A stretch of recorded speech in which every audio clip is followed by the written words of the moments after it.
Welcome to the May 18th edition of Monday Motivation, PowerPoints for Successful Christian Living. This week I'm starting a three-part series. It's based on something I presented last year at Church in the Park, and it is called 3 Simple Principles for Living a Fulfilled Life. 3 simple principles for living a fulfilled life. There's a lot of talk about success. And how would we define success? If we say this person's successful, that person's successful, how would we define success? Well, in very simple terms, success is achieving a goal. So somebody might be successful financially, but a failure with their family.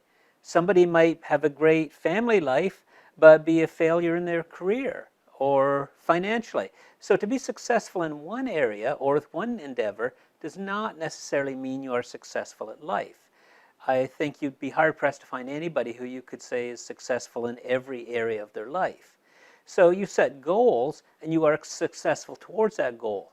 And yes, that is important. We encourage people who are listening. We want to support you. We want to help you and give you the tools you need to be successful. There's nothing wrong with being successful. But remember, that is only achieving a goal. I think of the Toronto Raptors a couple of years ago when they won the NBA championship. I was in downtown Toronto on the day of the parade. Over 1 million, estimates as high as 2 million people showed up for that Raptors parade. And they were so excited celebrating that success. It was just the crowds and the energy, it was crazy. But then they go home, and what happens a couple of months later? You start your next season and you start over again. Or you're successful at making your first $1 million. Now you want to work on your second million. Success is a changing goalpost. In your family, how do you define success within your family? Your children are happy and successful and doing well in life, well adjusted in life. Your marriage is doing well and flourishing. But different people will define success in different ways. So how you define success might be different than how I define it. So just saying I am successful, well, successful in what? And for how long? Same, I could be doing well in my career one day, and the next day things go south and I'm no longer successful in my career. Successes come and go all through life. So while success is important, I want to look at something much deeper. And that is, are you living a fulfilled life? We would define fulfillment as a feeling of happiness and satisfaction. How happy are you with your life? How satisfied are you with your life? For interest's sake, I went on Amazon, and I know there's a lot of books on success, and I'd encourage you to read in books, use the material there. You want to be successful. I'm not suggesting success is not good. We all strive for success in different areas of our life. I just want to say that there's more. But let's take a look. In Amazon, if I search for books on successful life, I get over 10,000 results. Amazon again, if I search for fulfilled life, it's a little over 1,000 results, about a tenth. So everybody's looking for success, that's great, but what we're lacking is a desire for fulfillment in life.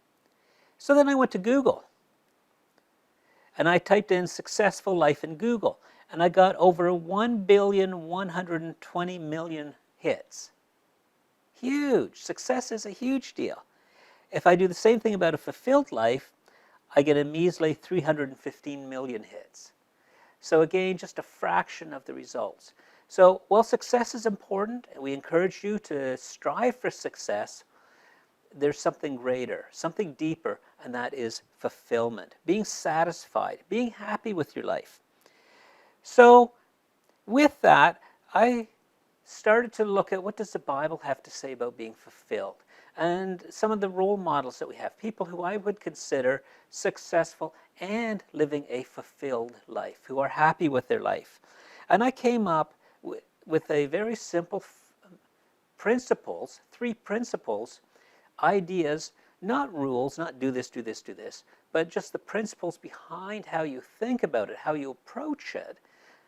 And I came up with 3. Number one, love God. And that's what we're going to talk about today. Love God. Number 2, love others. Number 3, love yourself. So 3 simple principles. Love God, love others, love yourself. Those are the key foundational principles for living a fulfilled life. So we're going to look at number 2, number 3 in the upcoming weeks. But this week, let's take a look at number 1, love God. If we go to the Bible, Deuteronomy chapter 6, verse 5 says, love the Lord your God with all your heart, with all your soul, and with all your strength. That's actually the first commandment. Love the Lord your God with all your heart, all your soul, and all your strength. Not your spare time, not your leftovers. Give him your best. Love God. That was the first commandment. And Jesus reiterated that when in Matthew 22:37, Jesus said, love the Lord your God with all your heart, with all your soul, and with all your mind. And he even went on to say, this is the first and greatest commandment. So in the Old Testament and the New Testament, it's very clear our first priority is to love God. What it does is it keeps things in perspective. It's easy to become overwhelmed with situations or even just become overwhelmed with ourselves. And it helps us to keep things in perspective, to realize that life is not all about us, but there's more to life than just me, just you. The way that we're wired to be part of something much bigger than ourselves. It's easy to become self-absorbed, but when we love God, it takes that away and it helps us to focus on the bigger picture. Even in the corporate world, when I was working as part of teams in larger projects, one thing that was always important was to keep the larger project goal in mind. Otherwise, day by day, you're just doing this task, and it's hard to lose sight and to become discouraged. But then when you keep the big picture in mind of what that project is doing, it's so much easier to enjoy your work and to really give everything you've got to your work. That was drilled into us in project management and in corporate management when you're part of a larger project. People want to be part of something that is larger. When you love God, you realize that you're part of his kingdom. You're one of his children, and you are part of something so much bigger than yourself. That's why loving God is so important. It keeps things in perspective. When things are going well, and we then realize that God is the source of that. My wife and I, we had a business for many years, and it had quite a few good years. But all through that, we tried to honor God with our business in the way that we conducted our business, in the way that we treated the students. It was a private college. In the way that we treated our students. We tried to honor God through our business. And we realized that he was the source. Yes, we made decisions. Yes, we signed the lease. And yes, we brought the students in. But God was the source of what we had. It made us realize it wasn't about us, but it was about the Lord's work.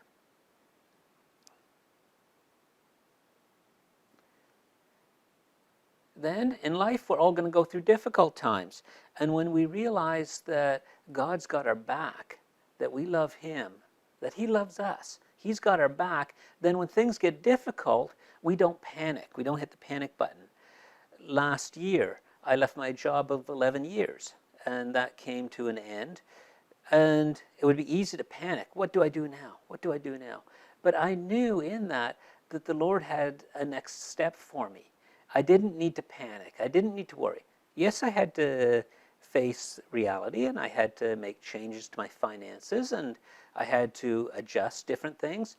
But behind all of that, I knew that God was in it and that he had my back. So in the good times, it helps us to realize that he's our source. In the difficult times, it helps us to realize that he's got our back. So you ask, how do I love God? God is up in heaven.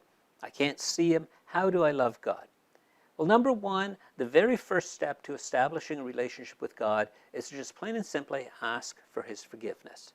the things that we've done wrong in our lives that have offended him, you just say, Lord, forgive me. And he has promised that he will forgive those who seek him and who ask him. So if you say, how do I love God? Number one, ask forgiveness of anything that you've done that's offended him. He has promised he will forgive. Then going beyond that, well, that's a good question. How do I love my spouse? How do you love your significant other? There's a number of ways that we show that love. Respect. You show them respect. You honor them. You take time to understand them.